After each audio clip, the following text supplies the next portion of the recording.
시청자 여러분 반갑습니다. 특집 JTBC 뉴스룸을 시작합니다. 3개월 밀고 당기기 끝에 극적으로 타결됐습니다. 연 200억 달러로 상한선을 묶은 건 유례 없는 일로 평가됩니다. 다만 10년에 걸친 투자이기 때문에 미국 정치 지형의 변화는 향후 변수가 될 수 있습니다. 오늘 단도직입에선 조연 외교부 장관이 출연해 정상회담의 숨은 이야기들을 풀어놓습니다. 세계 이목이 모인 부산 담판도 잘 끝났다는 평가가 나옵니다. 트럼프, 시진핑 두 정상은 100분 회담을 통해 무역 협상에서 합의를 이뤘습니다.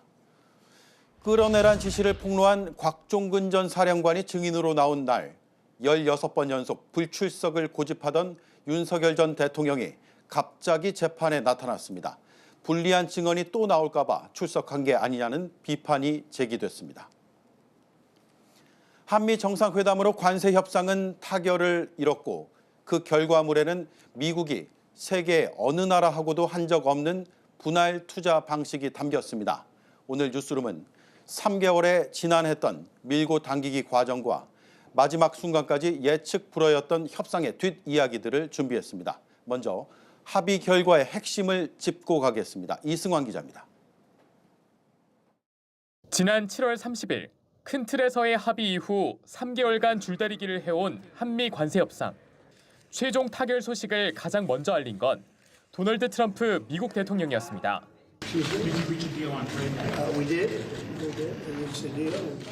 양국은 우선 대미 투자액 3,500억 달러 중 2천억 달러를 현금 투자하고 1,500억 달러는 마스가로 불리는 조선업 협력 프로젝트에 투자하기로 합의했습니다. 현금 투자의 경우 1년 투자 상한을 200억 달러로 정했고 외환 시장 불안이 우려될 경우 납입 시기와 금액을 조정할 수 있는 별도 근거도 마련했습니다. 연간 200억 불 한도 내에서 사업 진척 정도에 따라 달러를 투자하기 때문에 우리 외환 시장이 감내할 수 있는 범위 내에 있으며 외환 시장에 미치는 영향을 최소화할 수 있습니다. 투자금 회수를 위한 안전장치도 확보했습니다. 원리금 상환까진 투자 수익을 양국이 5대5로 나눠 갖고 20년 안에 원리금 전액 상환이 어려운 상황에선 수익 배분 비율을 조정할 수 있도록 한 겁니다. 김용범 정책실장은 반도체의 경우 주 경쟁국인 대만에 비해 불리하지 않게 관세를 적용받게 됐고 쌀, 소고기 시장을 포함한 농산물 시장 추가 개방은 막았다고 강조했습니다. 이번 합의에 따라 대미 최대 수출 품목인 자동차 관세가 기존 25%에서 15%로 낮아졌습니다. 자동차에 대해 관세를 25%에서 일본, EU와 동일한 수준으로 인하여 불리하지 않은 경쟁 여건을 확보하였습니다. 관세 인하 대상과 시기가 구체화됨에 따라 시장의 불확실성도 상당 부분 해소될 것으로 예상합니다. 인하된 관세는 관련 특별법이 국회에서 다음 달 중 발의될 경우 11월 1일부터 적용됩니다. JTBC 이승환입니다. 사실 어제 오전만 해도 결렬 전망이 우세했습니다. 그 기류가 확 바뀐 건 한미 정상회담 직전이었습니다.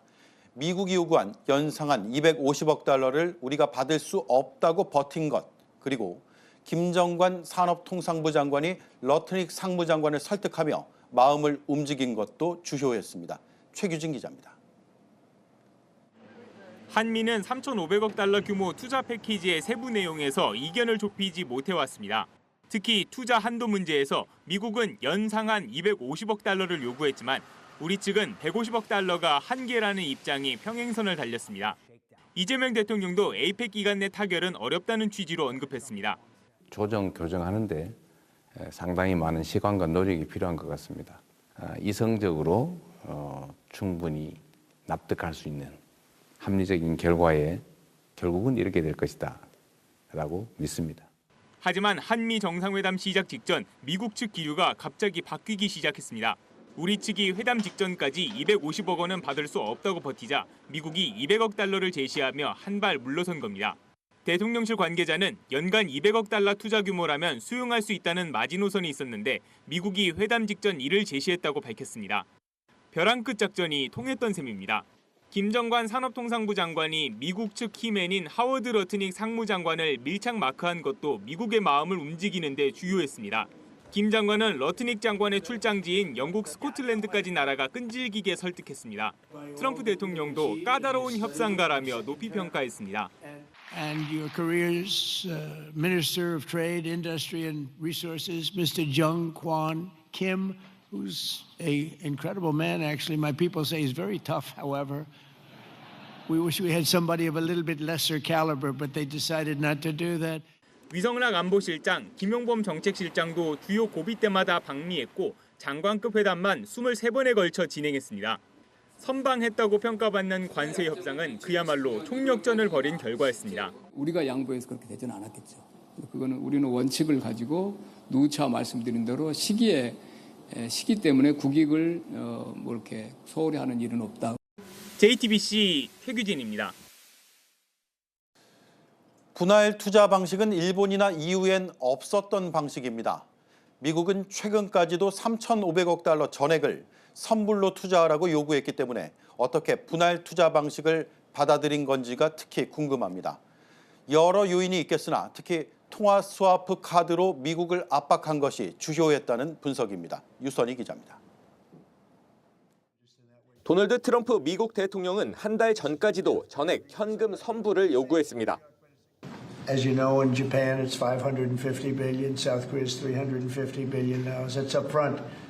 그러자 당시 유엔 총회 참석을 위해 뉴욕을 방문하고 있던 이재명 대통령은 스콧 베선트 재무부 장관을 만나 미국이 우리가 도저히 감당할 수 없는 요구를 하고 있다고 직접 설명했습니다. 베센트 장관에게 대통령께서 직접 그 포인트를 상세히 설명하셨기 때문에 우리 정부는 동시에 통화 스와프 논의를 공식화했습니다. 무제한 통화 수합 같은 경우는 미국이 그런 의미로 캐시플로우를 만약에 주장을 한다고 그러면 필요 조건입니다. 이후에도 정부는 3,500억 달러 선불을 감당할 수 없는 우리의 외환 시장 규모를 계속 언급하면서 버텼습니다. 외환 시장 관련된 여러 가지 부분에서 미국 측과 상당 부분 JTBC 취재 결과 우리 정부는 당시 미국이 통화 스와프 요구를 받아들이기 어렵다는 걸 알면서도 요구를 거듭했던 것으로 파악됐습니다. 정부 핵심 관계자는 3,500억 달러 선불이 불가능하다는 걸 여러 번 설명해도 통하지 않아서 우리도 미국이 수용하기 어려운 통화 스와프를 강하게 요청한 측면이 있다고 말했습니다. 양측이 서로 감당할 수 없는 전액 선불 요구와 통화 스와프 요구를 하나씩 걷어들일 수 있도록 한미가 모두 한 발씩 양보할 수밖에 없는 판을 짰다는 겁니다. 이렇게 양쪽이 물러선 뒤엔 우리 외환 시장이 연간 감당할 수 있는 투자 규모가 얼마인지를 결정하는 것으로 논의가 진전됐고 결국 연 최대 200억 달러 투자라는 분할 투자로 협상이 타결됐습니다.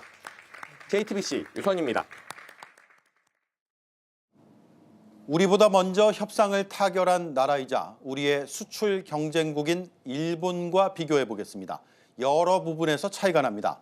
현금 투자액의 연 한도를 설정한 점이 특히 다릅니다. 원리금을 돌려받지 못하면 수익 배분을 다시 정할 수 있게 한 점도 다릅니다. 전다빈 기자입니다. 가장 큰 수혜를 받는 업종은 자동차입니다. 지난달 미 수출 자동차 관세가 27.5%에서 15%로 내려간 일본 등과 똑같이 경쟁할 수 있는 겁니다. 관세 협상 전엔 일본이 2.5% 관세를 더 내고 있던 걸 고려하면 그만큼의 이점이 사라졌지만 한일 유사 모델의 가격 역전 현상은 해소될 걸로 보입니다. 반도체 부문은 불확실성이 여전합니다. 최애국 대우를 보장받은 일본과 달리 우리는 대만 수준이라고만 합의했습니다. 언제든 뒤집힐 수도 있는 겁니다. 가장 큰 타격을 입은 철강은 50%에서 더 낮추지 못했습니다. 그 부분은 지금 현재 저희들은 미국한테 더 이제 요청을 해야 될 상황이고 현재는까지는 안 된 부분. 일본 역시 우리와 같은 50%지만 US 스틸을 인수해 미 현지 생산이 가능합니다. 관세 협상 핵심 쟁점이던 대미 투자 펀드는 큰 틀에선 일본과 유사하지만 차이도 많습니다. 현금 투자 규모만 보면 5,500억 달러 금융 패키지를 약속한 일본에 비해 우린 2,000억 달러, 36% 수준입니다. 연 한도를 설정한 점, 또 원리금을 돌려받지 못할 경우 향후 수익 배분 비율을 다시 정할 수 있게 명시한 점도 다릅니다. 우리나라의 어떤 외환 충격이나 사업 위험을 좀 완화시켰다는 점에서 일본이랑 좀 차이가 있습니다. 한국이 좀 더 안정적인 구조라고 말씀드릴 수 있습니다.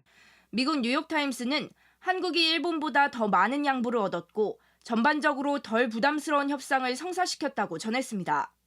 관건은 미국 측이 합의한 사항을 얼마나 성실히 이행할지 여부입니다. JTBC 전다빈입니다. 미국의 주요 언론들은 한국이 일본보다 더 많은 양보를 얻어낸 예상 밖의 결과라고 평가했습니다. 트럼프 대통령의 취향을 저격한 천마총 금관 모형 선물도 외신의 주목을 받았습니다. 워싱턴 정강현 특파원입니다.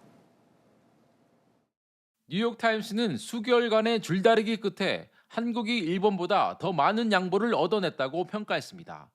한국의 대미 투자 규모는 일본보다 적지만 상업적 타당성과 이익 배분 등 안전장치를 포함해 덜 부담스러운 협상을 끌어냈다는 분석입니다.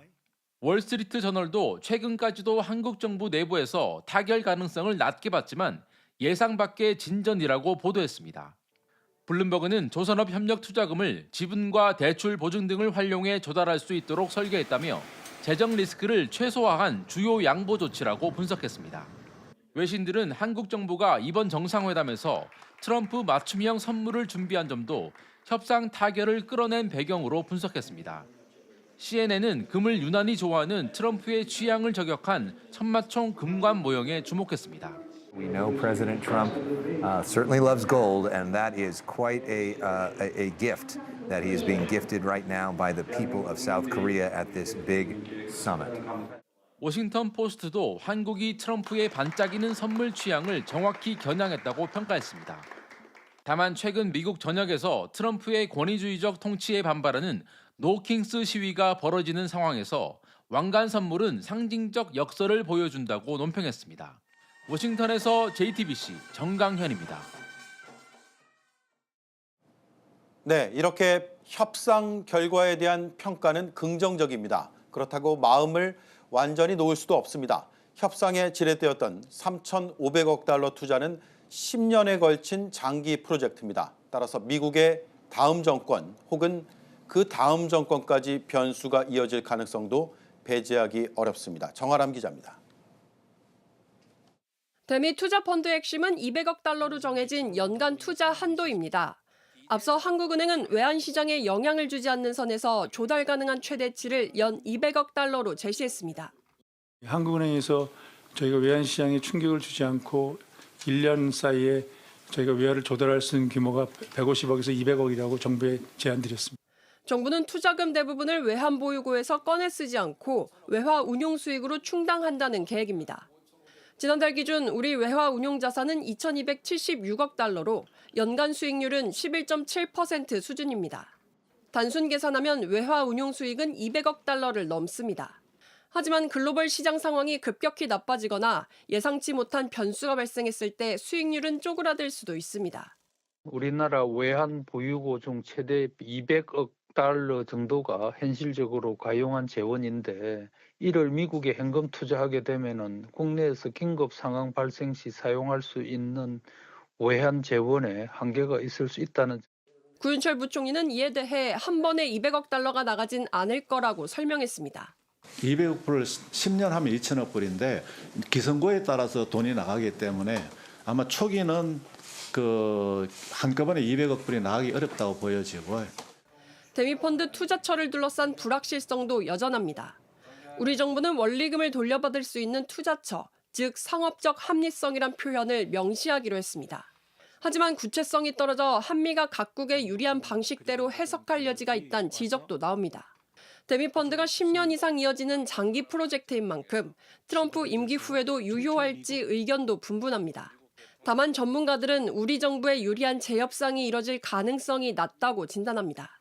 약정을 하고 투자처가 결정이 되고 투자 자금도 금액이 정해지는 상태이기 때문에 단순하게 정권이 바뀌었다고 해가지고 그 프로젝트가 중단되거나 변경되지는 않을 것으로 보입니다. JTBC 정아람입니다. 오늘 한국을 떠난 트럼프 대통령은 소셜미디어를 통해 6천억 달러라는 금액을 갑자기 언급했습니다. 러트닉 상무장관도 반도체 관세에 대해 우리와 좀 다른 설명을 했습니다. 이 때문에 우리 대통령실이 추가로 설명하는 일도 있었습니다. 윤재영 기자입니다.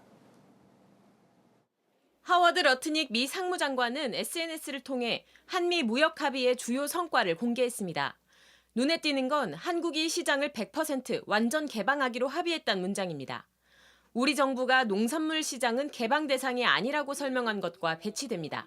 민감성이 높은 쌀, 쇠고기 등을 포함하여 농업 분야에서 추가 시장 개방을 철저히 방어하였고 러트닉은 또 정부 발표와 달리 반도체 관세는 이번 합의에 포함되지 않았다고도 적었습니다. 논란이 커지자 대통령실은 같은 내용을 재차 밝히며 대만과 동등한 입지를 확보해 불확실성을 제거한 협상 결과라고 강조했습니다. 또 발표 내용은 양측 합의를 바탕으로 한 것이라며 관련 문서를 마무리 검토 중이라고 발표했습니다. 트럼프 대통령 역시 출처가 모호한 내용을 소셜미디어에 올렸습니다. 한국이 미국에 3,500억 달러를 지불하기로 합의했다며 한국의 부유한 기업과 사업가들이 미국에 투자할 금액은 6천억 달러가 넘을 것이라고 주장했습니다. 하지만 6천억 달러가 어떻게 나왔는지는 설명하지 않았습니다. 우리보다 먼저 합의한 일본 역시 일본 측은 4천억 달러, 미국 측은 5천억 달러 초과로 발표하는 등 투자 총액과 세부 내용이 엇갈리고 있습니다. 무역 성과를 과시하려는 트럼프식 표현이라는 분석이지만 공식 문서에 서명할 때까지 안심할 수 없다는 관측이 나옵니다.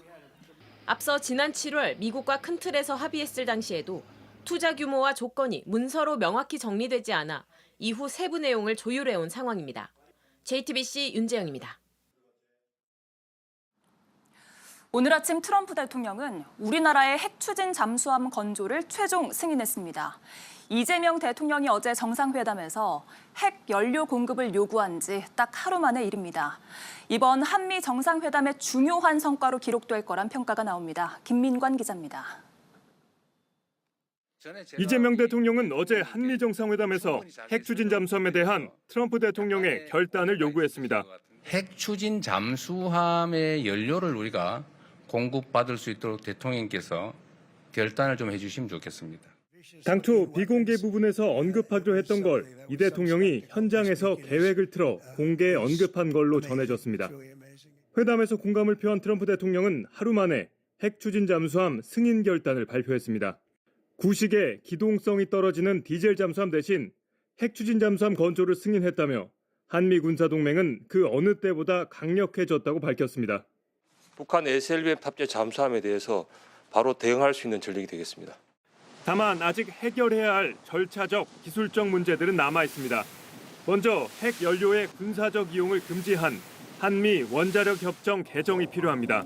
핵 연료는 군사적인 목적에 쓰기 때문이고 기존의 원자력 협정은 군사적 목적에는 적용되지 않기 때문에 뭔가 조정을 해야만 절차가 완결될 거라고 생각을 합니다. 이후 핵 잠수함을 어떤 방식으로 만들 것인지 미국과 조율해야 합니다.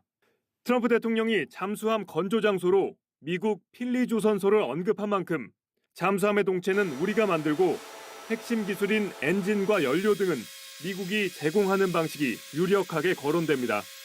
해군은 10년 뒤쯤엔 핵 추진 잠수함을 보유할 수 있을 것으로 기대했습니다. 결정이 난다면 한 10여 년 정도 소요되기 때문에 지금 결정하더라도 30년대 중반 이후가 될 겁니다. 안규백 국방부 장관은 4척 이상은 보유해야 한다고 생각한다고 밝혔습니다. JTBC 김민관입니다. 핵 추진 잠수함은 우리 해군의 오랜 수건이었습니다. 전쟁의 판도 자체를 바꿀 수 있는 게임 체인저라는 평가가 나오기 때문에 세계 8번째 보유국이 되는 건 안보에서 상당히 큰 의미입니다. 어떤 특징 때문인지 윤세민아 기자가 자세하게 짚어드립니다. 핵 추진 잠수함의 가장 큰 특징은 무제한에 가까운 잠항 능력입니다. 승조원의 체력과 식량만 뒷받침된다면 바닷속에서 무제한 작전이 가능해집니다. 디젤 잠수함으로서는 자망의 능력, 예컨대 물속에 들어가 있는 그 시간, 그다음에 속도로서는 도저히 북한이 준비하고 있는 핵 잠수함을 능가할 수가 없기 때문에 군사적 측면에서 대단한 의미가 있다. 핵 연료를 바탕으로 한 높은 엔진 출력 덕분에 속도는 기존 디젤 잠수함보다 2배가량 빨라집니다. 또 엔진에서 발생하는 소음이 거의 없어 음파 탐지기로도 탐지가 어렵습니다. 유사 상황 발생 시 적진의 바로 앞바다까지 은밀하게 이동해 미사일을 발사할 수 있는 겁니다. 전투의 양상 자체를 바꿀 수 있는 게임 체인저급 전력으로 분류되는 이유입니다. 다양한 해양 위협에 대해서 억제하는 효과가 있습니다. 현재 핵 추진 잠수함을 보유한 국가는 미국, 중국, 러시아 등 6개국뿐으로 우리나라는 현재 추진 중인 호주에 이어 8번째 보유국이 되는 겁니다. 그동안 우리 군은 비공식적으로 핵 추진 잠수함 사업을 추진해왔지만 미국의 비협조로 큰 진척은 없었습니다. 핵 추진을 잠수함을 건조할 수 있는 여러 가지 여건을 이미 갖춰놨고 마지막에 이제 연료가 좀 필요했던 것인데 그 부분에 대해서 미국의 협조를 받아서 우리가 완결체를 이룬다고 이렇게 평가할 수 있겠습니다. 다만 미국은 중국 견제에 사활을 걸고 있는 만큼 핵 추진 잠수함 건조를 승인한 대가로 중국 억제에 동참하라고 요구할 명분이 생겼다는 분석도 나옵니다. JTBC 윤세민입니다. 전 세계가 주목한 미국과 중국의 부산 담판도 합의로 끝났습니다. 트럼프 대통령과 시진핑 주석이 100분 회담을 통해 무역 협상에 합의를 이뤘습니다. 서로 한 발씩 양보했습니다. 먼저 강나윤 기자입니다. 6년 만에 다시 만난 트럼프 대통령과 시 주석은 덕담을 나누며 협상을 시작했습니다. President Xi is a great leader of a great country, and I think we're going to have a fantastic relationship for a long period of time. I always believe that China's development goes hand in hand with your vision to make America great again. 1시간 40분가량 이어진 회담을 통해 두 정상은 무역전쟁 휴전을 선언했습니다. 트럼프 대통령은 중국이 미국으로 유입되는 합성마약인 펜타닐을 차단하기로 하면서 관세를 10%포인트 낮췄다고 확인했습니다. What will your new tariff rate on China's goods be once you sign a deal? Other than what the tariffs are made exactly the same. It was 57, now it's 47. Because we reduced it by the fentanyl. 중국은 화답으로 미국산 대두를 다시 사들이고 무역 갈등 재점화 원인이던 히토류 수출 통제도 멈추기로 했습니다. 하지만 미국과 중국의 이번 합의는 다음 전쟁을 준비하기 위한 시간 벌기란 진단도 나옵니다. 트럼프 대통령 역시 이번 합의는 1년 단위 계약이라고 선을 그었습니다. We have not too many major stumbling blocks. We have a deal.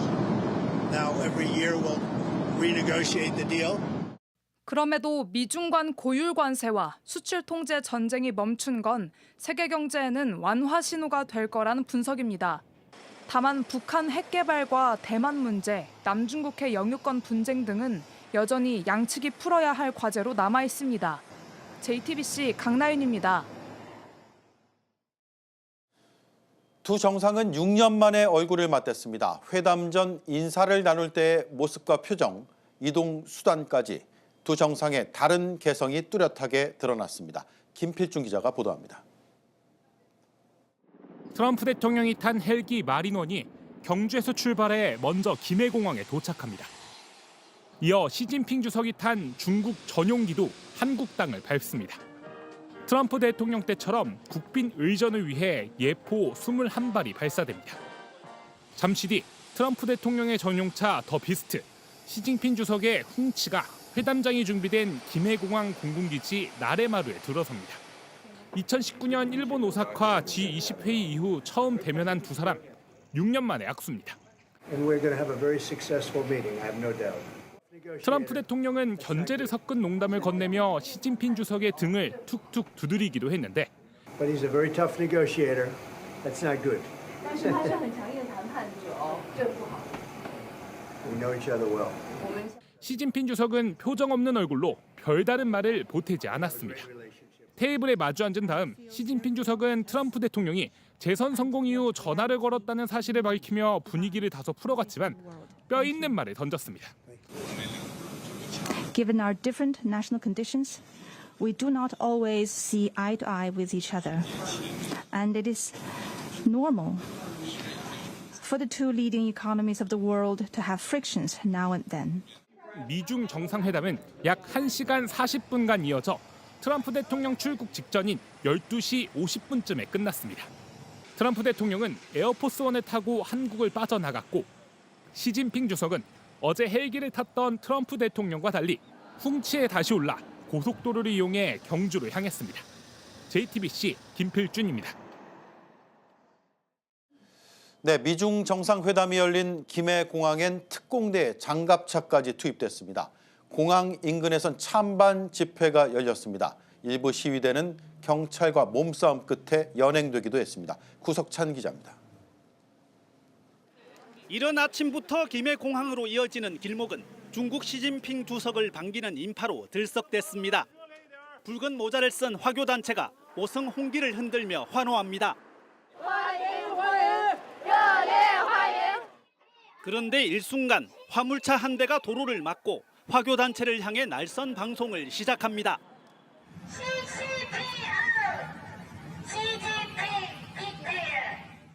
결국 경찰이 제지에 나섰고 하차 명령에 불응하는 시위대를 끌어냅니다.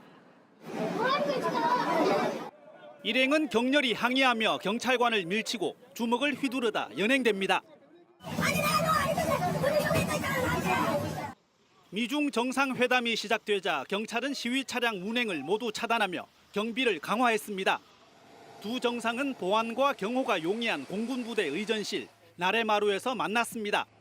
김해공항의 보안은 주위에서 경계로 올랐고 경찰 특공대와 장갑차가 배치됐습니다. 각국 정상과 수행단의 근거리 안전을 책임지는 경호단도 이미 24시간 비상근무에 돌입했습니다. 에이펙 기간 공항을 이용하는 모든 승객의 신발과 외투는 엑스레이 검사하고 기내 반입 수화물도 한 개로 제한됩니다. 4일 전에 일본에 갈 때는 경찰차가 많이 없었는데 사모하고 경찰분도 곳곳에 배치되어 있는 게 평소 가능했던 대합실 촬영도 불가능해졌습니다. 터미널 내는 불가능하시다고 보시면 됩니다. 에이펙 기간에 이제 정상들 오시고 하다 보니까 김해공항 일대는 에이펙이 끝나는 다음 달 2일까지 무인기 비행 금지 구역으로 지정됐습니다. 정기 여객편을 제외하고는 드론 등 초경량 비행기와 모든 항공기 운항이 금지됐습니다. JTBC 구석찬입니다. 네, 미중 정상의 만남을 가장 집중하면서 본 곳 베이징으로 가보겠습니다. 이도성 특파원, 중국에서 어떤 평가들이 나오고 있습니까? 네, 중국은 미중 정상회담이 끝난 지 2시간이 넘어 처음 공식 입장을 내놨습니다. 외교부 홈페이지를 통해서 시진핑 주석의 주요 발언을 내놓은 건데요. 그간 세계 경제를 혼란에 빠뜨린 무역 전쟁을 자연스러운 현상이라고 평가했습니다. 세계 양대 대국이 맞부딪히는 것은 당연한 거고 이 과정에서 양국이 교훈을 얻었다며 앞으로 협력은 늘리고 분쟁은 줄일 것이라고 밝혔습니다. 특히 양국 소통을 강조하면서 불법 이민과 통신 사기, 자금 세탁을 방지하고 인공지능과 전염병 대응 분야에서 협력할 것이라고 전했습니다. 이 관영 매체들도 일제히 두 정상의 만남을 보도했습니다. 양국이 심도 있는 논의를 통해 문제 해결을 위한 합의에 도달했다고 평가했습니다. 중국 최대 포털 사이트인 바이두에서는 검색어 최상단에 모두 미중 정상회담과 에이펙 관련 소식이 차지했고 소셜미디어 플랫폼인 웨이보에서도 미중 정상회담 관련 검색이 1억 건에 육박할 정도로 관심을 모았습니다. 그렇군요. 이틀 뒤에 한중 정상회담이 열립니다. 어떤 예상들을 하고 있는지가 궁금하고 특히 우리가 핵 추진 잠수함을 도입하기로 해서 그에 대한 반응이 궁금하거든요. 네, 먼저 이 시진핑 주석이 11년 만에 한국을 찾았는데 이재명 대통령을 만나기 앞서 관영 매체들도 분위기 띄우기에 나섰습니다. 이 한국과 중국이 손을 잡았던 임진왜란과 항일 전쟁을 언급했습니다. 양국은 뗄래야 뗄 수 없는 이웃이라면서 우호를 강조한 건데요.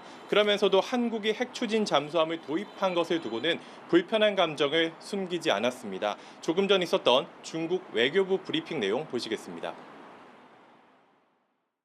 中方希望韩美双方切实履行核不扩散义务，做促进地区和平稳定的事，而不是相反。 중국은 평화 발전을 고수하고 방어적인 국방 정책을 시행하고 있다고도 설명했는데요. 이 중국 당국의 속내를 대변하는 관영 매체 계열 소셜미디어는 더욱 노골적인 표현으로 한미 동맹을 견제했습니다. 이 한미 무역 협상에 대해 한국의 산업과 국민의 삶을 파괴할 것이라며 이 비극적인 결과에도 한국은 따를 수밖에 없는 상황이라며 낮춰 평가했습니다. 지금까지 중국 베이징에서 JTBC 이도승입니다. 네, 트럼프 대통령이 오늘 한국을 떠나며 남긴 한마디는 매우 의미심장합니다. 김정은 위원장을 만나러 곧 다시 오겠다고 했습니다. 어제 회담에선 한반도가 전쟁 상태라며 종전선언을 연상시켰습니다. 유한울 기자입니다. 방한 직전까지 김정은 북한 국무위원장의 러브콜을 보낸 트럼프 미국 대통령. 6년 전 같은 판문점 깜짝 회동은 없었고 한미 모두 만남이 불발된 데 대해 아쉬움을 드러냈습니다. 김정은 위원장이 대통령님의 진심을 아직은 제대로 다 수용하지 못해서 불발되긴 했지만 실제 트럼프 대통령은 한미 정상회담에서도 한반도 정세를 가장 먼저 언급했습니다. 특히 한반도 정세를 언급하면서 전쟁 상태란 단어를 쓴 건 김 위원장과의 회동을 염두에 둔 발언이란 해석이 나옵니다. But I will say this, that the Korean Peninsula, and I know you are officially at war, but we will see what we can do to get that all straightened out. 북한이 희망하는 종전협정이나 평화협정 체결 문제를 북미 대화 의제로 삼을 수 있다는 의지로 읽히는 겁니다. 노벨 평화상 수상을 기대하는 트럼프 대통령은 북한 문제를 언급하며 자신이 러시아 우크라이나 전쟁 중재 노력을 기울여왔다는 점도 어필했습니다. I think we're going to get straightened out, Russia, Ukraine, but we got them all done, all finished. 트럼프 대통령은 귀국길에서도 김정은 위원장을 만나러 다시 오겠다는 뜻을 밝혔습니다. 이번엔 미중 정상회담이 중요했기 때문에 북미 회담을 열 수 없었다고도 했습니다. 다만 비핵화에 대한 의지를 다시 한번 강조했습니다. 트럼프 대통령의 방한을 계기로 북미 간 줄다리기는 더욱 치열해질 걸로 보입니다. JTBC 유한울입니다. 백악관 대변인이 어제 경주 시내 한 화장품 가게에서 쇼핑을 하고 자신의 소셜미디어에 자랑을 했습니다. 에이펙 주간을 맞아 K-뷰티도 큰 주목을 받고 있습니다. 강희영 기자입니다. 258만 명이 팔로우하는 캐롤라인 레빗 백악관 대변인의 인스타그램에 한국 화장품이 올라왔습니다. 화장품 여러 개를 늘어놓은 인증샷을 올린 뒤 한국 화장품 발견이란 문구를 달았습니다. 트럼프 대통령의 이비자 최연소 백악관 대변인으로 불리는 캐롤라인 대변인은 트럼프 대통령의 국빈 방한에 동행해 한미 정상회담 등 공식 일정들을 함께했습니다. 그런 뒤 어제 저녁 경주 시내에 있는 화장품 가게를 들린 겁니다. 대변인은 가게에 약 20분간 머물며 미리 봐둔 제품을 달라고 하거나 매장에서 추천을 받는 모습도 포착됐습니다. 백악관 대변인이 찾은 화장품 가게입니다. 황리단길 중심가에 있어서 늘 외국인 관광객들의 발길이 끊이질 않는 곳이지만 에이펙 주간과 맞물려서 K-뷰티 제품을 찾는 발길이 더 늘었다고 합니다. 평소 20% 수준이던 이 매장의 외국인 매출 비중은 어제 63%까지 올랐습니다. I'm a big fan of skincare and all of this stuff. I like it because every part of the body has a product. Yeah, really much. It's quite popular for the brands, the beauty brands you have here. So the research, like online, what is recommended, what's from here, and then I just go around and try it, and then I decide.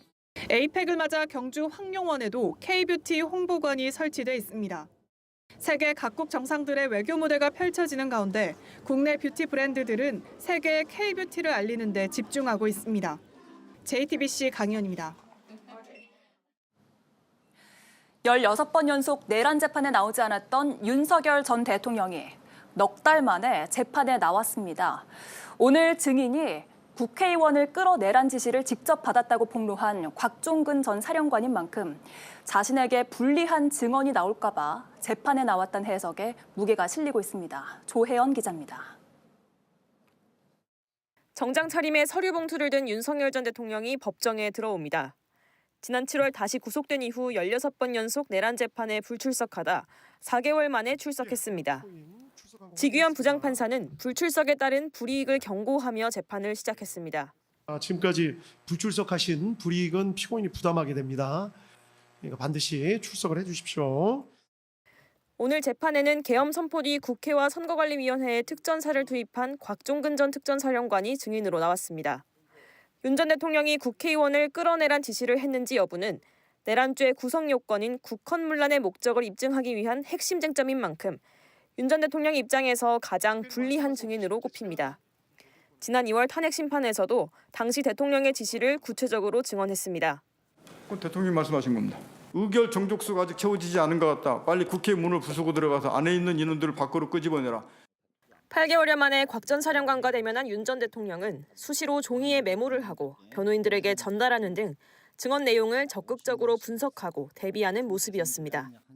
윤 전 대통령 변호인단은 재판 중계를 의무화한 내란 특검법이 위헌이라고 주장했지만 특검 측은 중대한 역사적 사건에 따른 재판이어서 국민의 알 권리가 중요하다고 반박했습니다.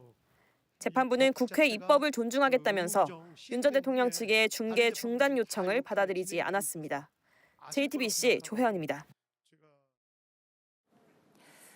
네, 8개월 만에 곽종근 전 사령관을 다시 만난 윤석열 전 대통령은 자신이 직접 질문을 던지기도 했습니다.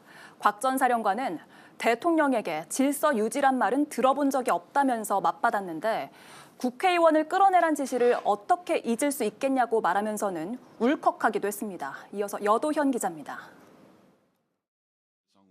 곽종근 전 특수전사령관은 윤석열 전 대통령과의 만남이 그 전과 다르다고 느낀 건 지난해 10월 1일 국군의 날부터였다고 말했습니다.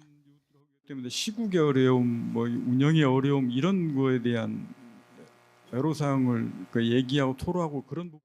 한 달 뒤 모임에서는 특별한 방법을 언급했다고 했습니다.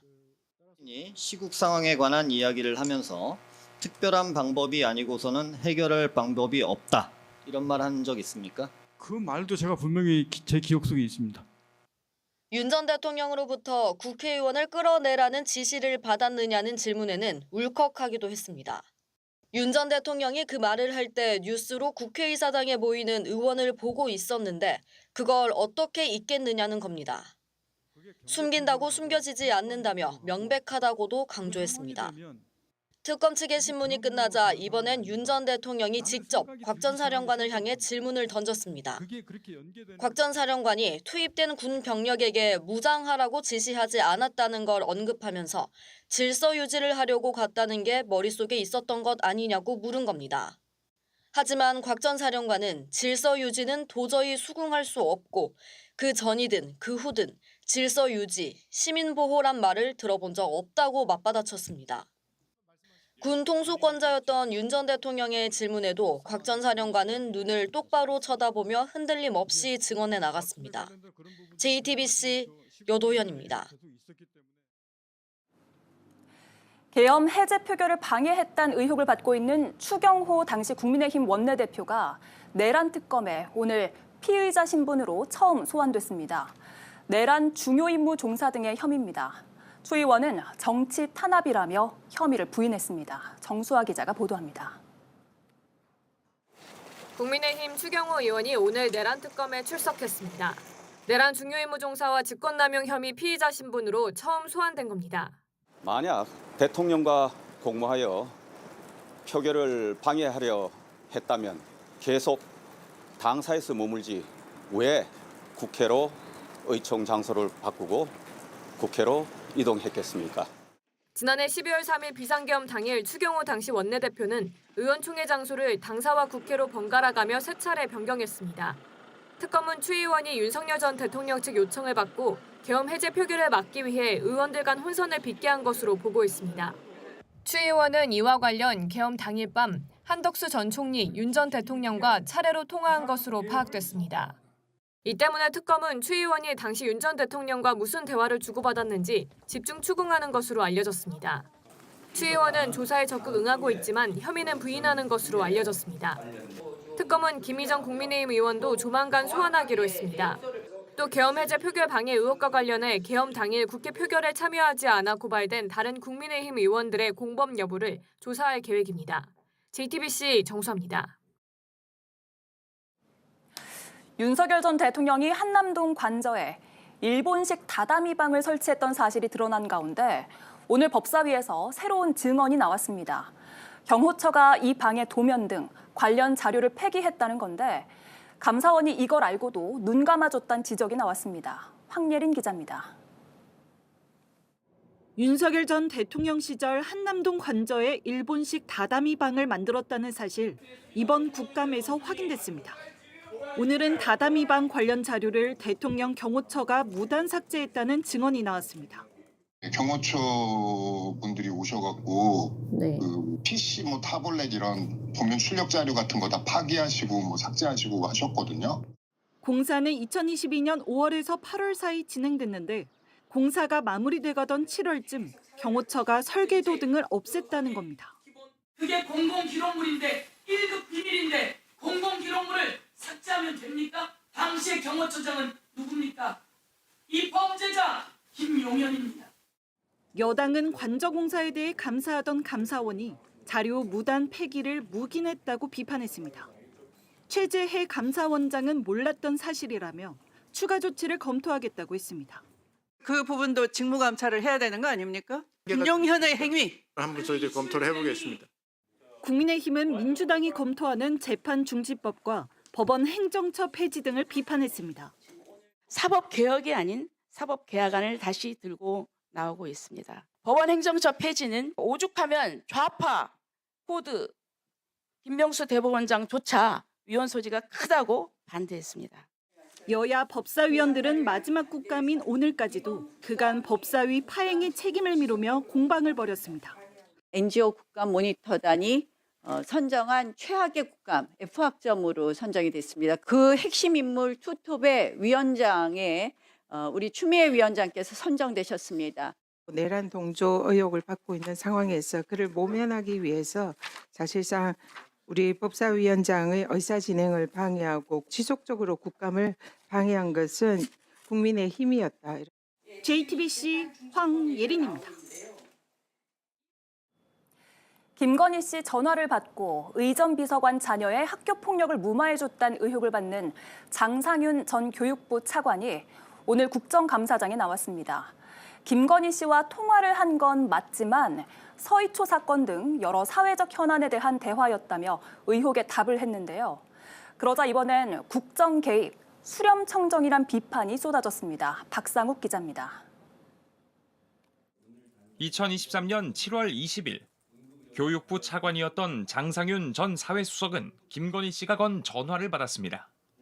김 씨의 측근인 김승희 의전 비서관의 딸이 학폭을 저지른 지 불과 며칠 후였습니다.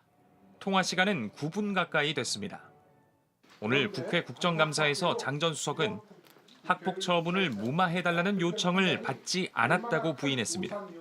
김승희 전 비서관의 학폭 내용 무마를 요구한 거예요? 전혀 아닙니다. 자세한 이렇게 멘트나 이런 것까지는 기억이 나지 않지만 사회적 논란이 있었던 교육 현안들이 그 당시에 많았습니다. 그러면서 평소 알고 지낸 사이는 전혀 아니고 이례적이었다며 발언을 이어갔습니다. 7월 20일이 서희초 교사가 사망한 지 이틀 되는 날이었습니다. 그래서 그런 그 현안들을 얘기를 하면서 걱정과 우려를 표명을 했고 교육부가 좀 잘 대처를 해줬으면 좋겠다. 민주당에선 국정 개입이라며 비판을 쏟아냈습니다. 오히려 장상윤 증인의 말에 의하면 김건희 여사가 국정 개입을 당시에부터 개입을 했다는 것을 인정하는 꼴이 되는 것입니다. 김건희가 무슨 수렴 청정하는 데뷔전입니까? 김 전 비서관에 따른 한 학년 아래인 아이를 때려 전치 9주의 상해를 입혔습니다. 학교폭력심의위원회 결과가 강제 전학이 아닌 학급 교체에 그쳐 논란이 있었습니다. 현재 김건희 특검은 관련 내용을 수사 중이고 김 씨의 당시 통화 내역을 확보해 내용을 분석할 걸로 알려졌습니다. JTBC 박상욱입니다. 걸그룹 뉴진스와 소속사 어도어 사이에 벌어진 법적 분쟁은 뉴진스의 완패로 1심이 끝났습니다. 법원은 2029년까지 계약을 4년 더 유지해야 한다고 판결 내렸는데 뉴진스 측은 항소하겠다는 입장을 밝혔습니다. 김태형 기자입니다.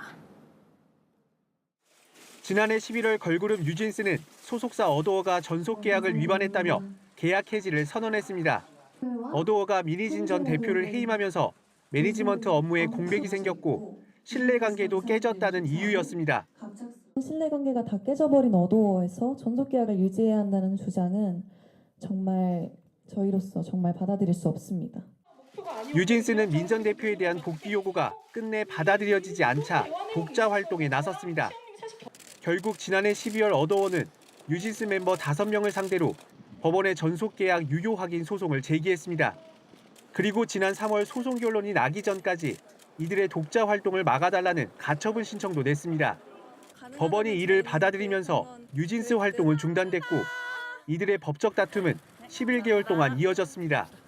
서울중앙지법은 오늘 1심에서 뉴진스와 소속사와의 전속 계약은 법적으로 유효하다고 판결했습니다. 소속사 어도어의 손을 들어준 겁니다. 재판부는 민희진 전 대표의 해임만으로는 어도어가 전속 계약을 위반했다고 보기 어렵다며 뉴진스가 주장하는 전속 계약 해지 사유는 전부 인정할 수 없다고 설명했습니다. 법원이 인정한 뉴진스와 어도어의 계약 기간은 2029년 7월 31일까지입니다. 판결 직후 어도어 측은 법원 판결에 감사하고 뉴진스를 기다리고 있다는 입장을 내놨습니다. 뉴진스 측은 돌아가는 건 불가능하다며 즉각 항소하겠다고 밝혔습니다. JTBC 김태형입니다.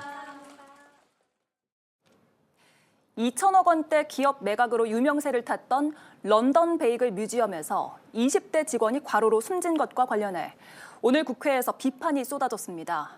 1개월 초단기 근로계약과 장시간 노동 등 여러 문제가 도마에 올랐습니다. 이희정 기자입니다.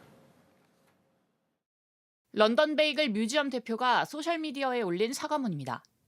지난 7월 직원 정모 씨가 회사 숙소에서 사망해 과로사 논란이 불거졌고 최근 불매운동으로 번지자 업무 강도가 높았다며 뒤늦게 사과한 겁니다. 명성에 비해 직원들의 복지나 그런 게 잘 안 돼 있지 않나라는 생각 때문에 좀 많이 실망했던 것 같아요. 유족 측은 정 씨가 사망 직전 일주일 동안 약 80시간, 사망 직전 12주 동안은 주평균 60시간 이상을 일했다고 주장했습니다. 하지만 업체 측은 사건 초기 사실이 아니라며 부인했고 유족이 요청한 산재 청구 관련 자료도 주지 않은 걸로 드러났습니다. 근로시간을 확인할 수 있는 출퇴근 기록이나 출입 지문 기록을 요청을 했었는데 별다른 설명 없이 그냥 존재하지 않는다고만 답변이 왔고 오늘 국회 국정감사에서도 장시간 노동의 구조적인 문제가 지적됐습니다. 아침 9시에 출근해서 밤 12시 퇴근이 일반적이었다라는 거죠. 그래서 인력 증언이나 휴식 등의 적절한 조치는 또 좀 했다고 하는데 책임을 회피하는 모습도 보이고요. 특히 1, 2, 3개월 초단기 근로계약을 강요했다는 증언도 나왔습니다. 쪼개기 계약입니다. 한 달에 한 번 근로계약은 쉬는 시간 그리고 퇴근 시간 다 진짜 갈아 넣어서 해야 하거든요. CCTV랑 심할서가 있어요. 감시를 하고 정규직으로 채용하는 걸 피하고 노동자를 통제하는 수단으로 악용할 수 있는 구조라고 했습니다. 기획감독에 착수한 노동부는 추가 피해가 더 있는지 조사하고 있습니다. JTBC 이희정입니다.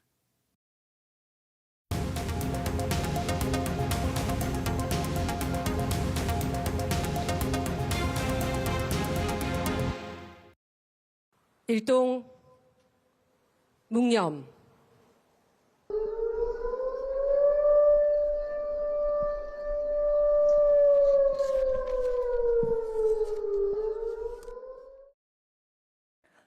어제 오전 10시 29분 서울 전역에 1분 동안 사이렌이 울렸습니다.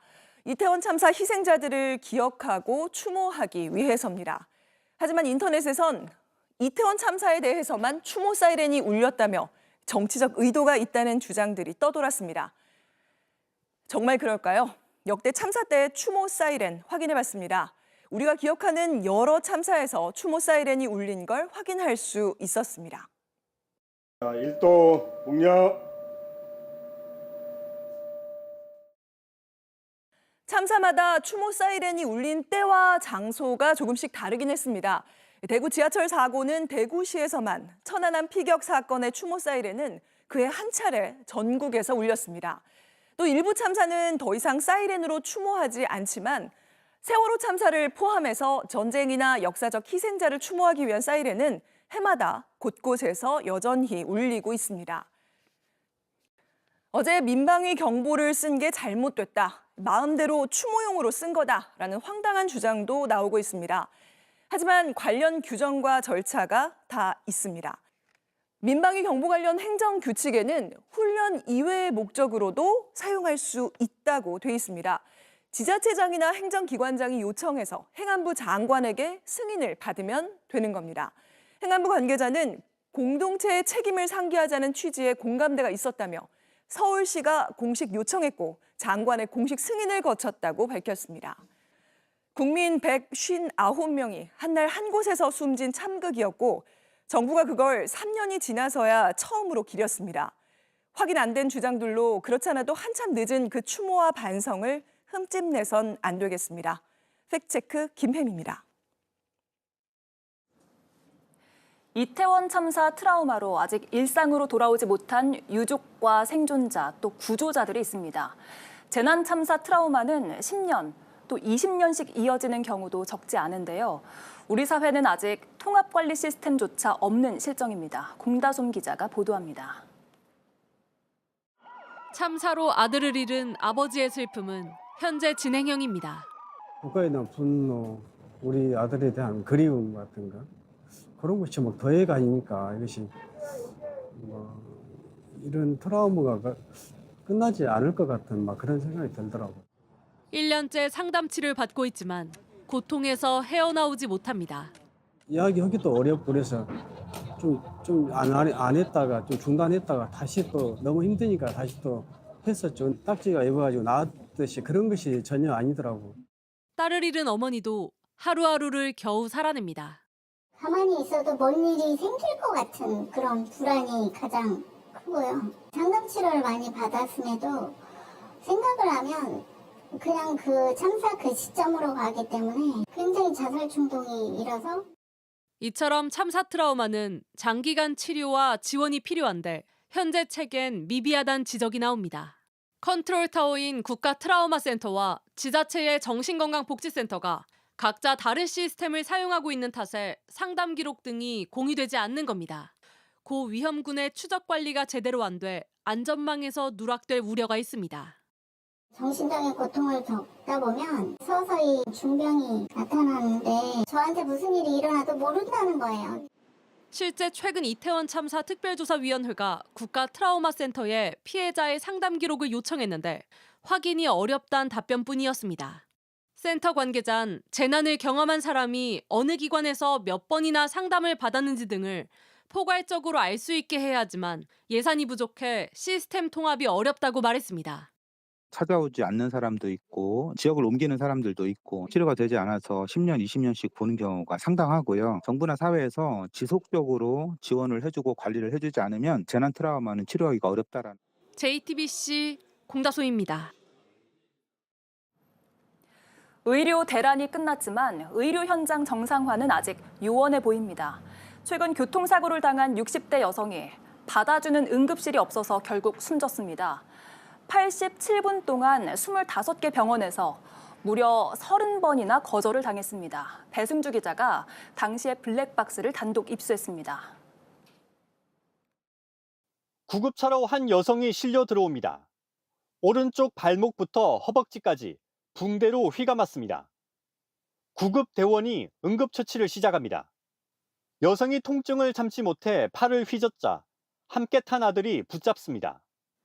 지난 14일 오후 8시 24분쯤 경남 창원의 한 횡단보도에서 60대 여성이 1톤 화물 트럭에 치였습니다. 이렇게 달라 하고 이야기하고 다 해서 보이네. 지금 정신이 명료해. 아니 저희 멀쩡했어요. 다 알아봤어요. 구급대원들은 2분 만에 사고 현장에 도착했습니다. 하지만 구급차가 이후에 간 곳은 50m 거리 이곳 119 안전센터였습니다. 환자를 이송해야 할 병원부터 찾아야 했기 때문입니다. 차 바퀴에 이렇게 껴서 한 2, 3m 정도 끌려가셔가지고 우측 다리 전체적으로 골절 추정되고 그 피부가 벗겨져가지고 근육이랑 이렇게 인대까지 좀 노출된 상황이고 저희가 오픈 쪽에 기내가 안 돼요. 응급하게 안 돼서 혹시 외상센터는 안 된다던데. 다른 병원의 답변도 비슷했습니다. 이 시급 명료한데 바이탈이 지금 측정 중이거든요. 딱팔이 힘 푸세요. 네, 맞아요. 제가 계속 확인했는데 저희가 지금 OS가 안 돼가지고. 네, 감사합니다. 전화를 걸 때마다 돌아온 답은 안 된다, 어렵다였습니다. 아들도 힘을 보태봤지만 소용없었습니다. 여성의 상태는 점차 악화됐습니다. 통증 때문에 힘들다 이렇게 계속 얘기하셨거든요. 살려달라고 너무 아파서 죽을 것 같다 이런. 나중에는 그것조차 말 못하면서 구급대원들은 가까운 병원부터 100km 떨어진 대구까지 응급실 25곳을 알아봤습니다. 30번에 걸쳐 환자를 받아달라고 요청했지만 모두 거절당했습니다. 중환자는 수용이 어렵다거나 병상이나 의료진이 부족하다는 등의 이유였습니다. 네, 저희 쪽에서도 보기 어려운 케이스라고 합니다. 창원 관내 받아주시는 병원에 하나도 없어요? 하나도 없고요. 부산 권역 외상도 안 되고 외상도 안 되고 뭐 있는 병원은 다 전화했는데 뭐 그런 상황입니다. 그렇게 시간은 흘러갔습니다. 여성은 의식을 잃어가기 시작했습니다. 근데 지금 환자 상태가 좀 멘탈도 좀 처지거든요. 원래 얼러트하고 말도 잘했는데 좀 드로우지하게 멘탈이 처지고. 여성이 혼수 상태에 빠지자 그제서야 한 병원이 받아줬습니다. 처음 연락된 거절했던 병원 중 한 곳입니다. 사고를 당하고 87분이나 지나서야 겨우 병원 문턱을 넘을 수 있었습니다. 하지만 여성은 치료 7시간 만에 결국 숨졌습니다. JTBC 배승주입니다.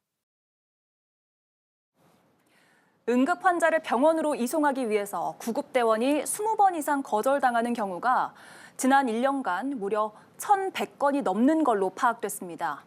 뿌리 깊은 응급실 뺑뺑이 문제를 해결하기 위해선 차라리 119 구급대원에게 병원 선택 권한을 주자는 목소리도 나옵니다. 정영재 기자가 취재했습니다. 70대 남성이 지하철역에서 경련을 일으키며 쓰러졌습니다. 출동한 구급대원들이 구급차로 환자를 옮기고 병원에 전화를 걸었습니다. 번호를 남기시려면 소리샘으로 넘어간. 안 받으려고 하나 봐요. 공식 번호도 그래 지금. 여보. 그렇게 갈 곳을 잃은 구급대원들, 어렵게 연락이 닿은 병원마저 거절하자 이유를 물었습니다. 사유 좀 알 수 있을까요? 배우 진료? 네 알겠습니다. 네. 배우 진료 안 된대. 경남 창원에서 교통사고로 숨진 60대 여성 역시 의식을 잃은 뒤에야 병원에 갈 수 있었습니다. 1시간 전만 해도 치료가 불가능하다고 했던 그 병원입니다. 그런데 이 병원 역시 배후 진료가 어렵다는데 동의하란 말부터 했습니다. 오시는데 저희 쪽에서 최종 처치 안 돼갖고 돌아가실 수도 있다는 거 설명해 주시고 그게 동의가 되면 보내주세요. 병원들이 공통적으로 언급한 배후 진료란 응급처치 이후 전문 진료과로 보내 수술 등 후속 치료로 이어지게 하는 협진입니다.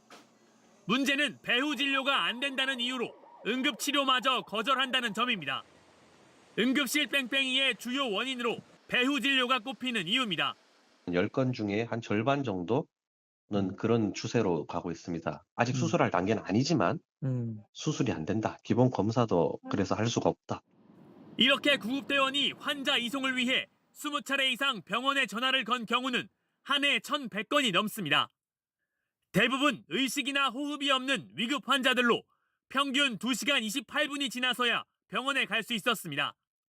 이 때문에 배후 진료 가능 여부를 떠나 응급치료를 강제하도록 119 구급법을 개정해야 한다는 목소리가 나옵니다. 외국에도 보면은 119 구급대에게 병원 선정권을 주고 있습니다. 우리나라만 그렇지 않습니다.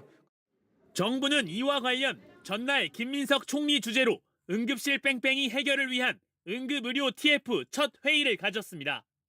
JTBC 정영재입니다.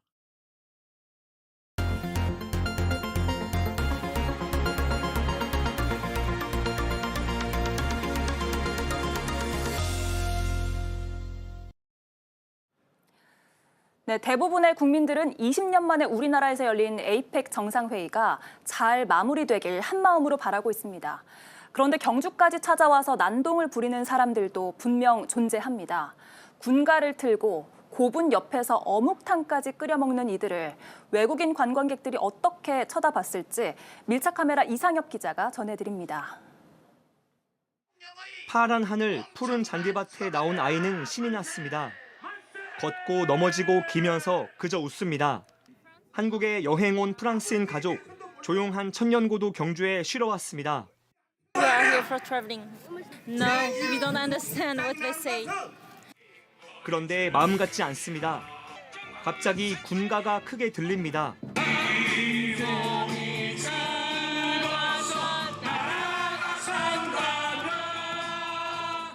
다른 외국인 관광객들도 놀랍니다. No, we didn't expect it. We are just traveling around. 말을 알아듣지 못해도 전 세계 극우 모습은 비슷합니다. I asked just a policeman. It's about a politician rally, something like that. I don't know if they are against somehow, but they are the far right. 이들과 더 밀착해봤습니다. 집회 장소 안으로 더 깊숙이 들어와서 취재하는 도중에 전단지 한 장을 받았습니다. 중공 침략이라는 제목인데 대부분 중국이나 부정선거 관련 내용이 담겼습니다. 신라 고분 바로 앞을 선 대형 트럭. 무대에 오른 사람은 자신이 저승사자라고 말했습니다.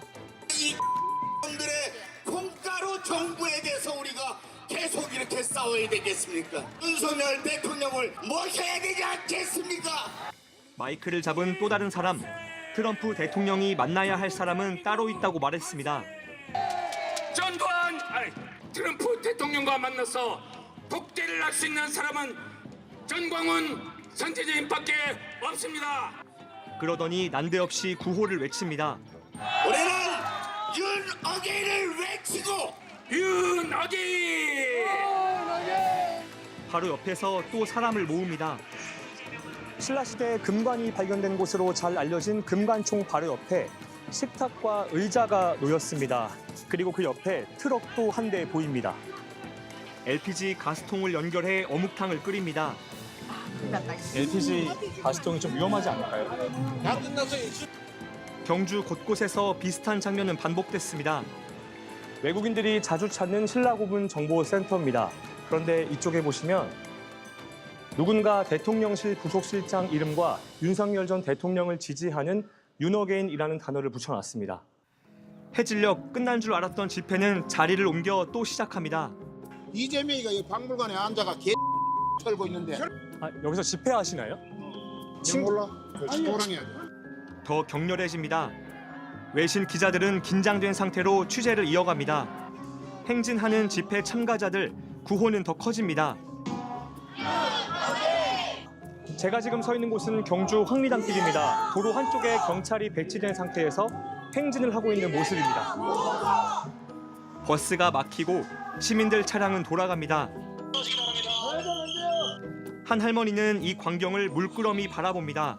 무슨 소리 싶어 나와봤어요. 뭐 어쩌라는 짓이 보러가지고 조용해가 자리가 잘 지나가면 좋겠다, 그죠? 시민들은 답답합니다. 이 중요한 사람들 오늘 이거는 나라 일이잖아요. 외국인들은 착해요. 에이펙 기간 내내 이런 풍경은 계속될 걸로 보입니다. 20년 만에 에이펙 의장국을 맡은 대한민국. 하지만 이곳 경주에선 낯설고 거친 풍경이 펼쳐졌습니다. 국격은 어쩌면 회담장 밖에서 얼마나 성숙한 태도를 보이냐에 따라 달라질 겁니다. 밀착 카메라 이상혁입니다. 네, 다카이치 사나의 일본 총리가 오늘 오후 경주에 왔습니다. 이재명 대통령과 취임 후 처음으로 만났습니다. 한일 정상회담도 이뤄졌습니다. 조금 전 회담이 끝났습니다. 경주 국제미디어센터로 가보겠습니다. 조보경 기자, 두 정상이 어떤 내용들을 논의했습니까? 네, 두 정상은 조금 전인 6시부터 만나서 약 40분 동안 회담을 했습니다. 국빈 방문이었던 미중 정상과는 달리 별도로 만찬은 하지 않았습니다. 정상회담에는 일본 모테기 도시미츠 외무대신과 우리 조현 외교부 장관도 배석했습니다. 이재명 대통령은 한일 양국이 그 어느 때보다 미래지향적인 협력을 강화해야 될 때라고 생각한다고 했습니다. 또 다카이치 총리가 취임 기자회견에서 한일 관계 중요성 등이 커지고 있다고 있다고 한 것에 대해서 평소 자신이 하던 말과 글자 하나 다르지 않고 똑같다고 강조해서 웃음이 나왔습니다. 다카이치 총리는 올해가 한일 간 국교 정상화 60주년이라는 기념비적인 해라며 양국 관계를 미래지향적으로 발전시켜 나가자고 했고요. 또 셔틀 외교도 잘 활용하면서 여러 급에서 잘 소통하자고 했습니다. 다카이치 총리는 오늘 오후 3시 전용기를 타고 김해 공항으로 입국했고 곧장 이곳 경주로 왔습니다. 네. 다카이치 총리는 강경 보수 성향으로 알려져 있는데 그래서 과거에 한일 갈등이 재현될까 걱정하는 분들도 꽤 있거든요. 네, 그렇습니다. 온건한 역사관을 가졌다고 평가받는 전임 이시바 총리와는 달리 다카이치 총리는 강경 보수 성향으로 분류됩니다. 야스쿠니 신사를 정기적으로 참배하기도 했습니다. 이 때문에 한일 간 과거사 문제 등 갈등이 재현되는 것 아니냐 이런 우려도 컸는데요. 일단 현재까지는 한국의 우호적인 태도를 보이고 있습니다. 한국 김과 화장품 또 드라마를 좋아한다고 밝히기도 했습니다. 일단 오늘은 양 정상이 처음 만나는 성격이 강하기 때문에 비교적 쟁점이 없는 부분에 대해서 이야기를 나눴던 걸로 보입니다. 이재명 대통령은 취임 이후 일본 총리와 3번이나 정상회담을 했고 역사와 경제 안보 문제는 분리하겠다는 입장을 분명히 하고 있습니다. 예, 한중 정상회담을 하루 앞둔 내일 중일 정상회담이 열릴 수도 있다면서요? 네, 시진핑 주석과 다카이치 총리 모두 오늘 한국에 왔습니다. 양 정상은 2박 3일간 한국에 머물 걸로 보이는데요. 내일 중일 정상회담을 조율하고 있습니다. 시 주석은 다카이치 총리 취임 후에 전임자들에게 한 것과 달리 취임 축전을 보내지 않았는데요. 친대만 성향의 경계심을 드러내고 있다 이런 분석도 있습니다. 이번 회담이 열릴 수 있을지 또 열린다면 어떤 대화를 나눌지에 따라 향후 중일 관계를 가늠해 볼 수 있을 것 같습니다. 지금까지 경주 국제미디어센터에서 조보경이었습니다. But it was so perfect, so flawlessly done, and all of us, I can speak for my entire cabinet and all the people with me, I don't think we've ever seen anything like that. So I just want to thank you for that. That was a very special welcome, and it will be remembered. And Marco, I think.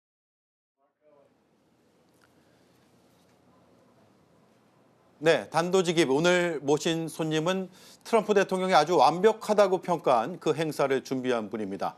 공항에 내린 트럼프 대통령을 가장 먼저 만난 분이기도 합니다. 그리고 한일 정상회담이 끝나자마자 저희 JTBC 스튜디오로 와준 분이기도 합니다. 조현 외교부 장관 나와 있습니다. 반갑습니다. 반갑습니다. 네, 수고 많으셨습니다.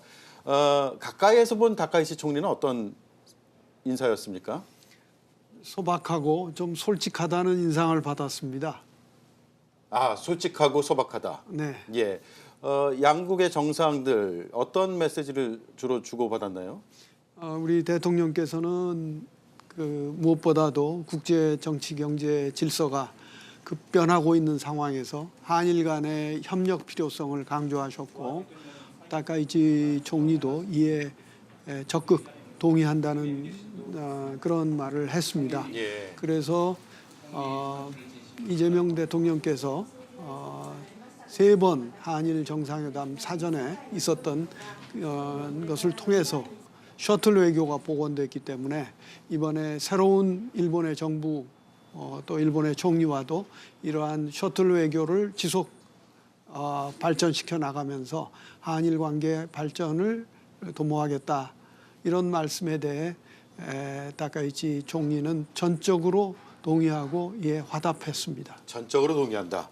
네, 어제 한미 정상회담 얘기 그리고 관세 협상 뒷얘기가 많이 궁금한데 관세 협상에 대해서는 지금 빅딜을 이뤘다 이런 평가들도 하거든요. 빅딜 동의하세요? 네, 합의가 도출됐기 때문에 매우 기쁘게 생각합니다. 또 이로 인해서 대미 시장에 진출해온 우리 기업들이 이제 좀 숨통을 틔고 다시 활약을 할 수 있을 것으로 기대합니다. 예. 그런 여건이 개선되었고 또 미국으로서도 한국을 제조업의 파트너로서 이제 함께 동맹 관계를 더욱 심화 발전시켜 나갈 것이다. 이렇게 보기 때문에 성공적이었다 이렇게 생각합니다. 자, 갑작스럽게 타결이 된 것처럼 비치기도 하는데 실제로 그랬습니까? 아니면 회담 전부터 타결 가능성이 높다고 판단이 좀 됐습니까? 정부 입장에서는요? 네, 저희 정부는 이게 처음부터 정말 진력을 다해서 협상을 다 했고, 특히 그 세 가지 원칙, 즉 이 합의되는 내용이 상호 호의적이어야 되고, 또 하나는 상업적으로 의미가 있고 계속될 수 있어야 된다. 예. 끝으로 우리 외환 시장의 영향력이 최소화해야 된다. 이런 원칙을 가지고 협상을 해서 사실은 막판까지 남아있는 몇 가지 쟁점들이 과연 어떻게 될런지 예측하기가 쉬운 것은 아니었습니다. 네. 그렇기 때문에 합의가 도출됐을 때 안도했었습니다. 예, 트럼프 대통령의 마음을 얻었기 때문에 더 부드럽게 진행된 측면도 있었겠죠. 직접 공항에도 마중을 나가셨고 의전에 특별히 신경 쓸 내용들이 있습니까? 네, 그렇습니다. 국빈 방문이었고 예. 무엇보다도, 그리고 그 국빈 방문은 대개 서울에서 이루어지는데 처음으로 지방에서 이루어지는 것이었고, 또 이번에 경주 박물관에 뒤에 새로 만든 가건물에서 목조, 네. 순수 목조 건물에서 서울 못지않게 화려한 환영식을 할 수 있었습니다. 이런 것들은 모두 사실은 세심한 신경을 쓴 것도 있지만은 또 의전 팀들이 오랫동안 숙고해서 만들어낸 여러 가지 환영 준비 기획물이라고 말씀드리겠습니다. 예, 올해 준비가 됐군요. 네. 트럼프 대통령 에어포스원에서 내렸을 때 처음 인사하셨고 뭔가 긴히 대화를 하는 듯한 모습도 보였는데 트럼프 대통령이 뭐라고 했던가요? 우선 제가 이제 두 번째 방안을 환영하고, 또 특히 그 이재명 대통령의 환영 의사를 전달해 드렸고, 이재명 대통령께서는 이번 방안 계기, 즉 한미 정상회담 계기에 아주 멋진 합의가 이루어지기를 기대한다, 이런 말씀을 드렸는데 예. 트럼프 대통령께서 상당히 기분 좋게 거기에 화답을 했기 때문에 저도 잘 될 것 같은 예감을 갖게 되었습니다. 예. 인터뷰 시작하기 전에 트럼프 대통령이 어제 했던 발언 잠깐 들으셨는데 아주 완벽한 준비를 해주셨다. 흠잡을 데 없었다. 상대국 정상과 상대국에게는 굉장히 극찬인데 그걸 주무장관으로서 어떻게 들으셨어요? 네, 뭐 당연히 기뻤습니다마는 워낙 예상치 않은 일도 일어날 수 있었기에 예. 안도를 먼저 하고 그 다음에 기뻤습니다. 예, 안도가 먼저였고 그 다음에 기쁨이었다. 외신에서 우리가 준비한 선물 조금 전 화면에 나갔는데 반응이 상당히 뜨겁습니다. 특히 트럼프 대통령이 바로 걸고 싶다고 했던 그 훈장, 무궁화 대훈장 서훈은 어떤 아이디어에서 시작이 된 건가요? 사실은 트럼프 대통령은 우리의 최고급 훈격인 무궁화 대훈장을 받을 자격이 있는 인물입니다. 예. 왜냐하면은 일기 때 그 한반도의 평화를 위해 노력했고, 그래서 싱가포르 북미 회담 또 하노이 회담 등이 있었고, 지금 2기 때에도 한반도의 평화를 위해 여러 가지 좋은 메시지를 북으로 보내오지 않았습니까? 그런 의미에서도 그렇고, 또 한미 동맹을 강화시키기 위해 1기부터 치면은 총 11차례의 우리 대한민국 정상과의 정상회담을 한 인물입니다. 예. 그래서 그런 의미에서 무궁화 대훈장을 당연히 받을 자격이 있는 분이고, 또 우리 정부로서도 또 그것뿐이 아니라 앞으로도 더 기대를 한다. 네, 그런 의미에서 잘 준비해서 드렸다고 생각합니다. 예, 금관 선물은요? 금관은 우리 천마총에서 나온 것을 장인이 특별히 제작한 것입니다. 그래서 이것 역시 저는 트럼프 대통령이 가장 마음에 드는 방문이었다. 예, 그런 얘기를 이끌어낼 만한 선물이었다고 생각합니다. 그렇군요. 에이펙이 이제 내일 공식 개막합니다. 이번 한 주 에이펙 주간이라고 해서 다양한 행사도 있었고요. 정상회담도 많았죠. 성공적인 개최를 위해서 시청자들께 한 말씀 하신다면요. 네, 우선 저는 에이펙을 준비하는데 애써주신 많은 분들, 지금 추운 날씨에 바깥에 계신 경찰관들, 께 감사드리고 또 불편을 감수하고 계신 이 지역의 국민 여러분들께도 감사의 말씀을 드립니다.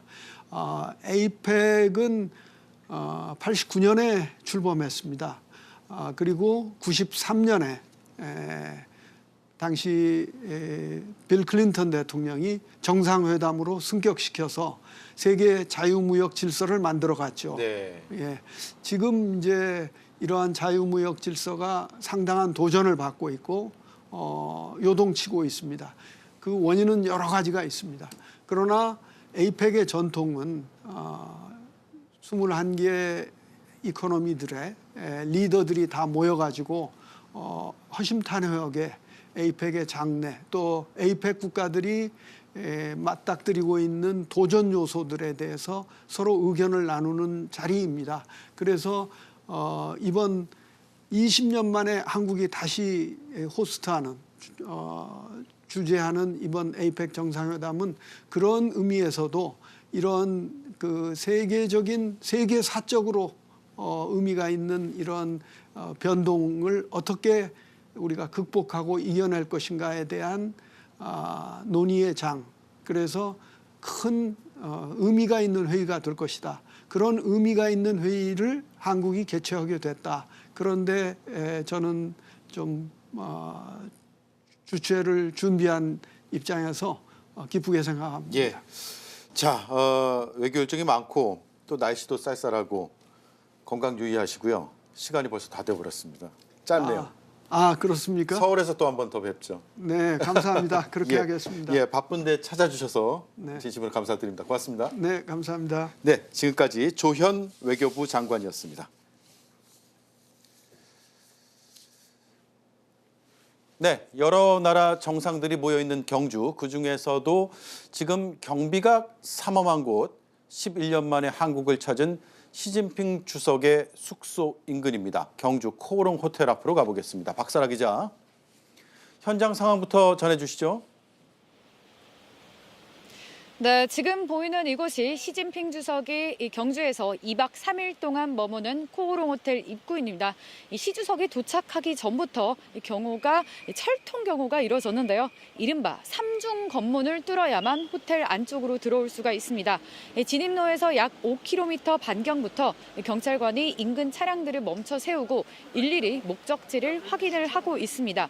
호텔에서 약 500m부터는 바리케이트가 설치가 돼서 일반인들은 아예 접근 자체가 불가능합니다.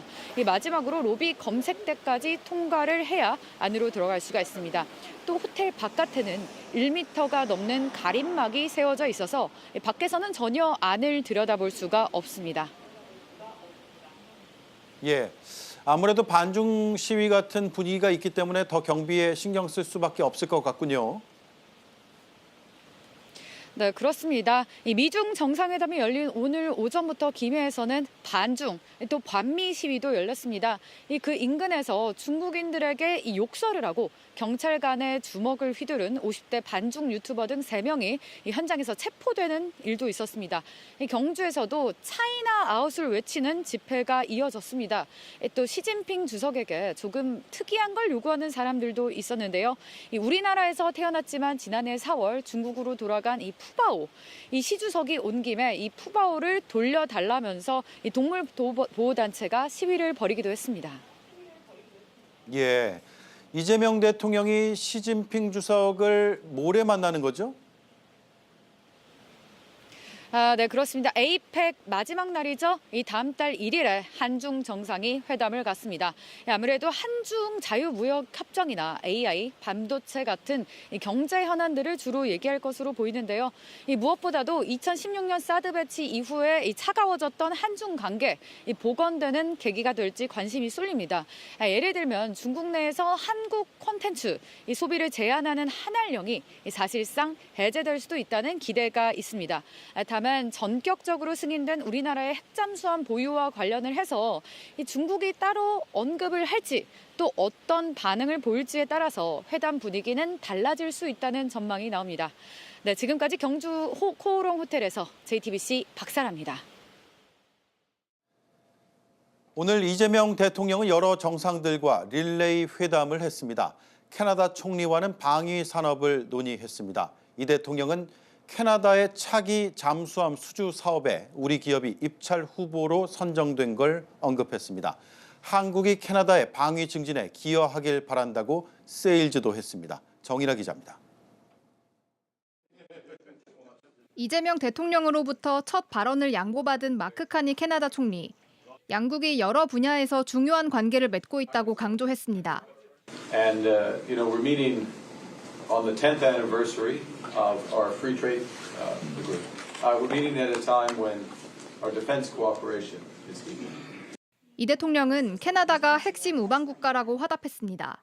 6.25 전쟁 당시에 2만 7천 명이라고 하는 엄청난 규모의 군대를 파견했고 거기서 400명에 가까운 인명 손실까지 입으면서 자유 대한민국을 지키기 위해서 애써주셨습니다. 양국 정상과 주요 인사들은 오찬을 포함한 회의를 가졌습니다.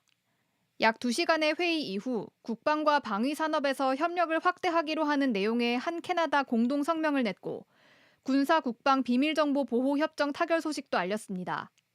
이 대통령은 잠수함 세일즈에도 나섰습니다. 캐나다의 차기 잠수함 수주 사업에 대해 우리 기업이 입찰 예비 후보로 선정된 것을 언급하면서 한국이 적극적으로 기여해 나가기를 희망한다고 강조했습니다. 카니 총리는 거제 조선소를 찾아 안전모를 쓰고 직접 잠수함에 들어가 보는 등 한화오션의 역량을 살폈습니다. 이 대통령은 오늘 캐나다 외에 뉴질랜드, 태국, 베트남, 호주, 일본 정상들과도 양자 회담을 가졌습니다. JTBC 정인아입니다. 예. 자, 지금 현장에 영상이 하나 들어오고 있습니다. 엔비디아의 젠슨 황 CEO와 이재용 삼성전자 회장, 정의선 현대차그룹 회장과 이른바 치맥 회동을 하는 현장입니다. 저 장소가 서울의 삼성동이라고 하는군요. 한 치킨집인데요. 치킨집 이름이 친한 친구라고 합니다. 동료라는 의미죠. 넷플릭스 드라마 오징어 게임에 소개되기도 했고 이번이 15년 만에 젠슨 황의 한국 방문이라고 하는데 첫 일정으로 네, 지금 치맥 회동하고요. 그 전에는 만나면서 깊게 포옹을 하는 그런 장면도 JTBC 카메라에 잡혔습니다. 그 뒤에 네, 정의선 현대차그룹 회장도 모습을 보이고 있습니다. 치맥 회동은 엔비디아 젠슨 황 CEO가 제안을 한 것으로 알려졌고요. 장소 제안이 다소 파격적이어서 국내 실무진들도 많이 놀랐다고 합니다.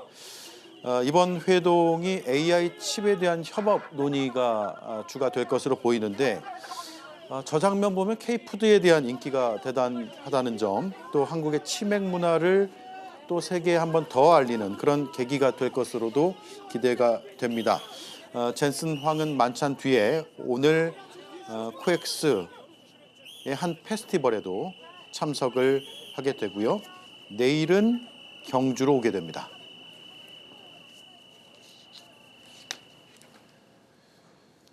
네, 지금 치맥 회동 중인 젠슨 황 CEO, 내일 경주, 이곳 경주로 옵니다. 그에 앞서 한국이 기뻐할 만한 발표를 하겠다고 했습니다. 깜짝 선물이 뭔지 여러 관측이 나오고 있습니다. AI 개발의 필수 자원인 그래픽 처리 장치, GPU의 대량 공급이 그중 하나로 거론되고 있습니다. 임지수 기자가 취재했습니다. 현지 시간 28일 미국 워싱턴에서 열린 엔비디아 개발자 행사에서 젠슨 황 CEO가 한국을 언급했습니다. When I go, hopefully we'll have some announcements that will be really delightful to the people of Korea and really delightful to President Trump. 깜짝 선물 중 하나로 GPU 추가 공급이 거론됩니다. GPU는 AI 연산을 책임지는 두뇌 역할을 하는데 생성형 AI 붐 이후 전 세계적으로 물량 확보 경쟁이 치열합니다. 현재 우리 정부 보유 GPU는 13,000장으로 2030년까지 20만 장 확보를 목표로 하고 있습니다. 원래 2030년에 5만 장을 확보하는 것을 목표로 가졌었는데 제가 또 의견을 내서 하나 질른 게 있는데요. 한 2030년까지 한번 우리 민간 협력을 통해서 20만 장 정도를 확보해 보자. 정부와 업계 관계자에 따르면 엔비디아 측은 우리 정부와 기업 4곳에 GPU 약 25만 장을 공급할 걸로 보입니다. 정부가 확보한 GPU가 한국형 독자 AI 모델을 개발하는 5개 국가대표 후보 업체에 제공될지도 관심입니다. B200 기준으로 500장 정도 받았는데 다음 차 수부터는 한 2,000장씩 꼭 지원해 주시면 감사하겠다는 말씀드리고 싶고요. 이런 가운데 황 CEO는 오늘 저녁 서울 삼성동 치킨집에서 이재용 삼성전자 회장, 정의선 현대차 회장과 만나 치맥 회동을 가집니다. 이 회장과 황 CEO는 지난 2023년에도 미국 실리콘밸리 일식집에서 함께 식사한 사실이 화제가 되기도 했습니다. 황 CEO는 내일 경주를 향해 주요 기업인들과 회동한 뒤 특별 연설에 나섭니다. 최근 미국 정부의 대중 수출 통제로 중국 진출이 어려워진 만큼 한국이 엔비디아의 새 전략 시장으로 떠오를지 주목됩니다. JTBC 임지수입니다. 한화 김서현 선수가 울고 있습니다. 한국 시리즈 3차전엔 한화의 1승 못지않게 이 눈물이 이야깃거리를 남겼죠. 김경문 감독은 오늘 김서현을 더 믿고 포용해주겠다고 말했습니다. 이혜원 기자가 현장 취재했습니다. 한국 시리즈 3차전의 마지막 아웃카운트를 잡는 순간 김서현은 양팔을 들어올리며 포효했습니다. 덕아웃에 돌아와선 모자에 얼굴을 파묻고 참았던 눈물을 터뜨렸습니다. 계속 안 좋은 얘기도 많이 듣고 주위에서 약간 공격적인 말이 많았다 보니까 올해 한화의 마무리 투수를 맡은 21살 김서현은 정규 시즌에서 33세이브를 올렸지만 지난 1일 SSG전에서 9회 홈런 2방을 맞으며 충격에 빠졌습니다. 플레이오프에서도 결정적일 때 홈런을 내주며 불안이 가시지 않았습니다. 3차전에서도 한 점 차로 뒤진 8회 초 등판에 폭투로 실점하고 말았습니다. 8회 말 한화 타선이 6점을 뽑아낸 덕에 9회 초까지 마운드에 올랐고 한국 시리즈 승리 투수가 됐습니다. 30세이브나 했는데 넘게 했는데 근데 그냥 우는 모습 보니까 마음이 너무 아프더라고요. 홈런 맞은 거 그냥 기억 잃어버리고 다시 새로 시작해요. 팬들이 보낸 응원의 목소리, 김경문 감독도 힘을 실었습니다. 오늘도 김서현이 나올 수 있다며 감독이 더 믿고 포용해줘야 한다고 말했습니다. 한화가 2패 뒤 추격의 1승을 하면서 한국 시리즈는 더 뜨거워졌습니다. 오늘도 이길 수 있게 경기를 해줬으면 좋겠습니다. 네. 하나이글스 화이팅! 모든 타자들이 다 홈런도 날리고서 3승 했으면 좋겠습니다. 무적일즈 화이팅! JTBC 이혜원입니다. 네, 내일 드디어 에이펙의 본무대가 시작이 됩니다. 저희는 뉴스 특보를 통해서 생생한 현장의 소식을 잘 정리해드리겠습니다. 그리고 내일 뉴스룸도 이곳 경주 현지에서 전해드리겠습니다. 뉴스룸 마칩니다. 내일 뵙겠습니다. 고맙습니다.